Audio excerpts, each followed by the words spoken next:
Guys are doing great, and I wanted to come on today to give you guys an update on the letter that is being sent to Donald J. Trump. And so before I get into that, I want to say that there's three things I want to talk about. The first thing I want to talk about is these dental implants. The second thing I want to talk about is the FBA documentation in which you're going to need at some point. And then the third thing is the letter that is being sent to Donald J. Trump concerning foundational Black Americans. So let me just get the housekeeping stuff out the way. So those who have been following me, like I said, I'll be talking about three different things. I'm going to try to keep it under 10 minutes. I want to talk about these dental implants. So if you are a younger person, let's say that you're under 50 years old and you're not taking good care of your teeth, please take care of your teeth, okay? Because when you get to be my age, in your 60s, 70s, and or 80s, you're going to need your teeth. There are a lot of people that die early in their 70s and 80s and even in their 90s because they don't have their teeth. And if they're going into some kind of nursing home or somebody is taking care of them, nobody really wants to sit up and feed somebody. So a lot of times older people are fed.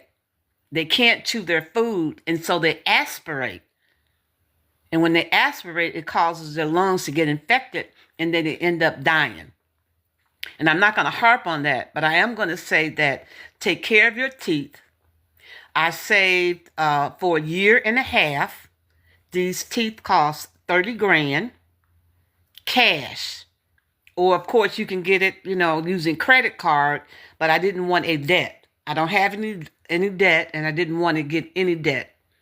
So if I'm talking a little funny, it's because I'm trying to get used to these new teeth. Okay? And so I'm not used to having these teeth in my mouth. So just, bear with me a little bit. Okay? So at the end of the day, take care of your teeth. You can get some later on in life, but it's going to be expensive. It's going to be expensive. So anyway, the second thing I want to talk about was a wrap up of the foundational information documentation. Please, please, people, start getting your documentation together. The birth certificates of your parents, your grandparents, the death certificates of your parents, your grandparents, and your great-grandparents. And right now, the information that I have brings me back to 1885 and 1895. What you're going to find out is that a lot of these birth certificates, you're not going to be able to get before 1900 because a lot of these states, Mississippi, Alabama, where they had a lot of slaves and stuff like that, they didn't start keeping those birth certificate records until 1900s. Like in Tennessee, they started in like 1914. Mississippi, I think 1910. So if you're trying to get information about a birth certificate, because the birth certificate always shows who the parents are. And that's important because the parents will tie the child into, going into before the 1885, 1861. So I want you guys to pay attention to that. So how my lineage ran is this. I'm 71 years old. So my mother died when she was 100. She was born in 19 and 18. 100 years old, 19 and 18. Her mother was born in 1895, which is my great-grandmother. In order for me to find out who my great grandparents were, because they didn't keep birth certificates, this is where I'm going to have to either go to Chickasaw County, Mississippi, is where my origination came from, and try to find out if there was a newspaper back then that may have said something. The census for 1860, 1870, the Freedmen files, the Dahl rolls, and things of that nature, and even church records back in those times also kept a lot of stuff. So that is going to be, I think, the most difficult part to find, is information ranging before 1885 and forward. But looking at the information that I have, my great-great-grandparents are from Chickasaw County, Mississippi. So if they were born there in 1885, that means that their parents were already there because they had them there, which means that I'll have to find out from the area. And it describes the area that the people lived in. When they say county, they say beat, they say township. They don't say district, but they say all these different things. And the information that I'm coming up with is the grandparents on both of my mother and father's side actually were from Chickasaw County area. And all of these great-great-grandparents ended up moving to East Chicago, Indiana in the early 1900s because of the steel mills. The steel mills were booming. Indiana steel mills around the Lake Michigan, East Chicago, Indiana. And so that's where a lot of people moved from Mississippi going up to East Chicago.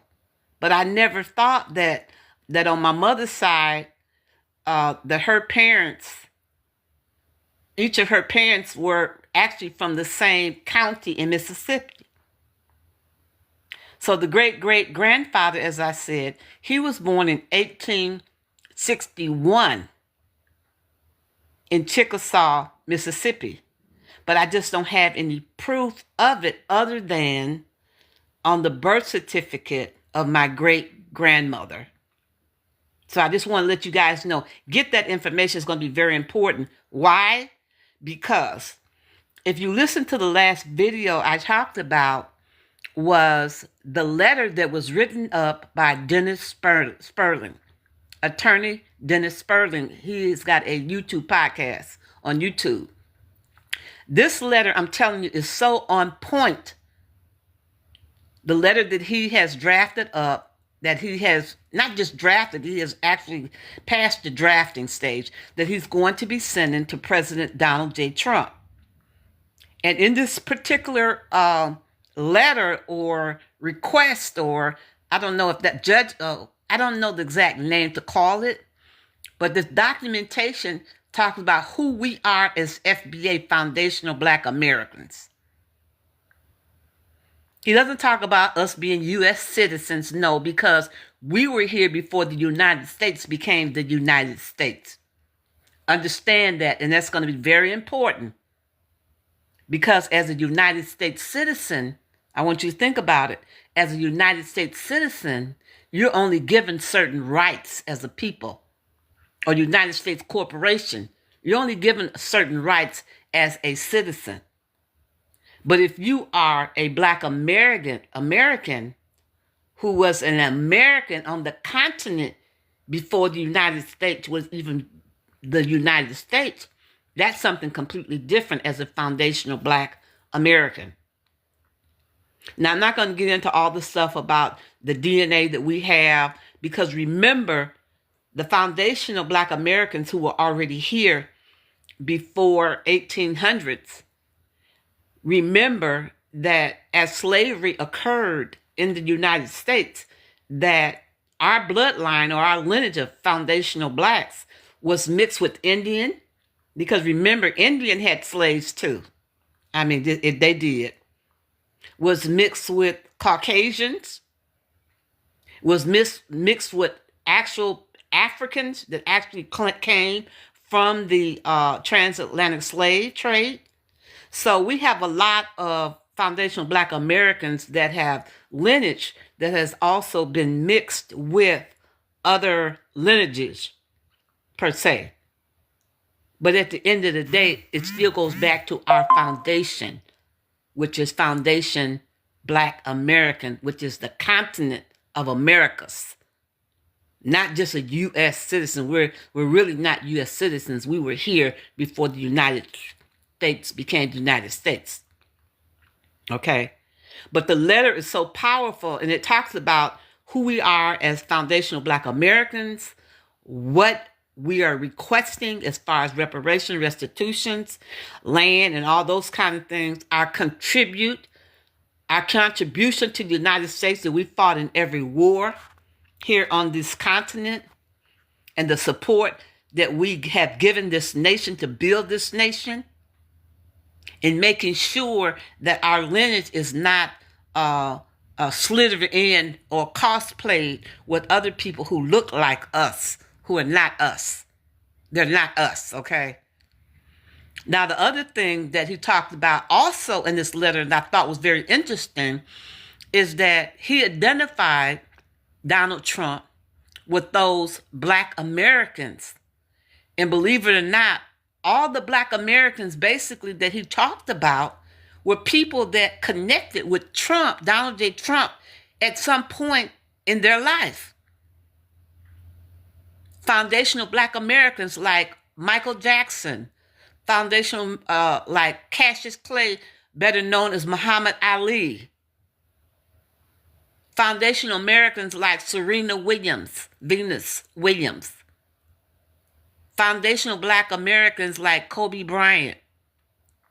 These are foundational Black Americans. Non-foundational Black Americans are always going against him, like Letitia James, the Attorney General up in New York. Roland Poland Martin. Candace Owens. The Hodge brothers. These are the people that basically go against the FBA. These are the people that go to FBA. If you check out the information of what they say, these are the people that you will hear say negative stuff about FBA, especially trying to delineate from these other people. And the list can go on and on and on. And it has nothing to do with Republican or Democrat. It has to do with people who understand who we are. And now that we have awoke, it kind of reminds me of the Japanese war in Hiroshima. When Hiroshima dropped bombs on the ships, the United States ships. I forgot it. I don't know if it was SS Truman, but they dropped that bomb. They attacked that bomb. And the phrase was, when they did that, they awoken a sweet sleeping giant, which was America. The United States was a sleeping giant. And that's when the United States went over there and bombed the hell out of Japan. Just dropped that bomb. And that is what's happening now in foundational Black America, is that we have woken up to who we actually are and can't be cosplayed. We can't be played by the Black Caucus anymore. These people need to go. Kareem Jeffries and all these people, they don't represent us. Martin Luther King was a foundational Black American. But anyway, that's all I'm going to say about that. But the letter is outstanding. And it talks about, what it is, our contribution, what we've done, and how we support this country, how we built this country, all the patents that we had for this country. And of course, we got beat out a lot of our patents, a lot of our discoveries, because a lot of us invent stuff and we didn't know how to copyright patents. Just like the black guy, Mr. Tenderism. Y'all heard about the black guy who cooked that meat was so tender, falling off the bones. And the person that he worked for, who didn't look like him, took advantage of him and didn't want him to get any money in which somebody wanted to give him $5,000 because they appreciated what he did, and the owner of the place, who didn't look like him, who was Caucasian, said, "No, you can't have it." So now Mr. Tenderism, he's all over everywhere. He's making big money now. He's all over the internet. He's all on TV. And see, this is what happens with foundational Black Americans. It doesn't matter what you try to do to us. We just arise. Like Maya Angelou say, we arise. We flourish. We don't have hate in our heart for anybody. What was done was done. We can't go back and change any of that.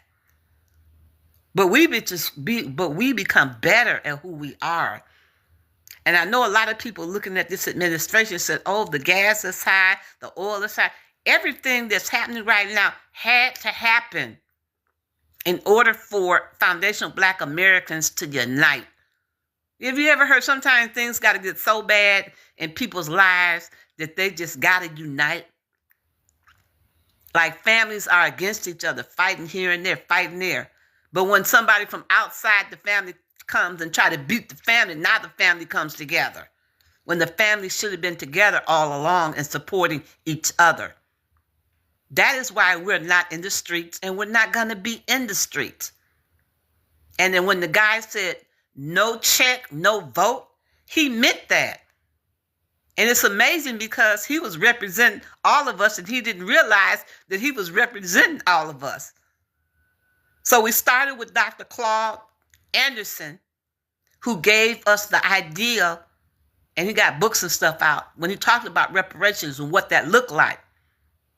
Then Tariq Nasheed came in and coined the phrase foundational Black Americans. And then, of course, there's other stuff, ADOS and all that. But Tariq Nasheed coined that phrase, and now we have Attorney Dennis Spurling putting the documentation. See, that's where it's important that you got to have an attorney to look at this kind of stuff, to put this stuff through. If you ever notice, you got a good attorney, you can win even if your ass is guilty. If the gloves don't fit, you must have quit. Anyway, that's a whole nother story. But I'm just saying, if you got a good attorney, you can get away with murder, basically. And that's the key. So he's the attorney. We're looking to support him. Go on his YouTube channel. And, I'm real cheap. I don't spend my money. I don't like spending my money. I'm just saying. I like spending other people's money.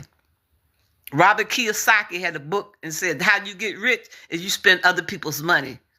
Have other people invest in you, and you spend their money in buying land. You invest their money to open your business. You put your money in trust and use their money. So, but anyway, that's a whole nother education and financial story, okay?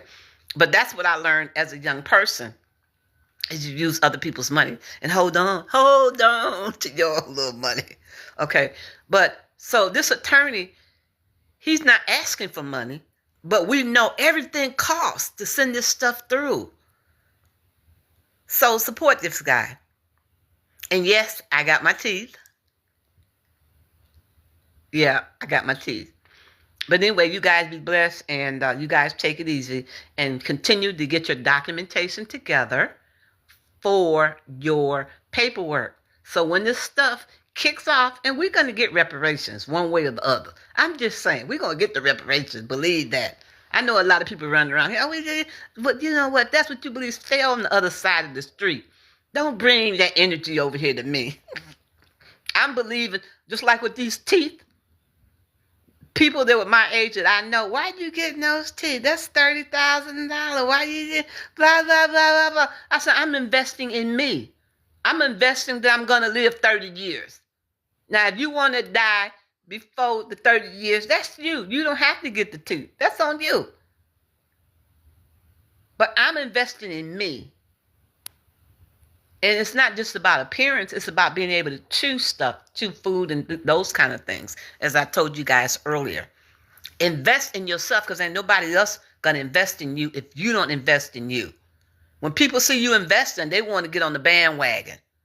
Because everybody want to be around a winner. Let's just call it is. Everybody want to be around a winner. And you ain't got nothing. People don't want to be around you. You're like a plague. As an older person, if you're an older person, you over 65, and you got family members or children and things like that that don't want to be in your life, fine. Find something else to do. Live your life. There's a whole bunch of stuff out here. I'm learning Spanish. Me gusta es tú. Me llamo Deborah y tú. Yeah, I'm learning Spanish. I'm over a year now. So when I went to the dentist to get my teeth done, I was talking to Spanish to the people that work there. They was like, "Oh, you speak Spanish? I see. Muy poquito español, you know." Anyway, God bless you all. Y'all take care and keep on moving. We're going to get these reparations one way or the other. Bye-bye.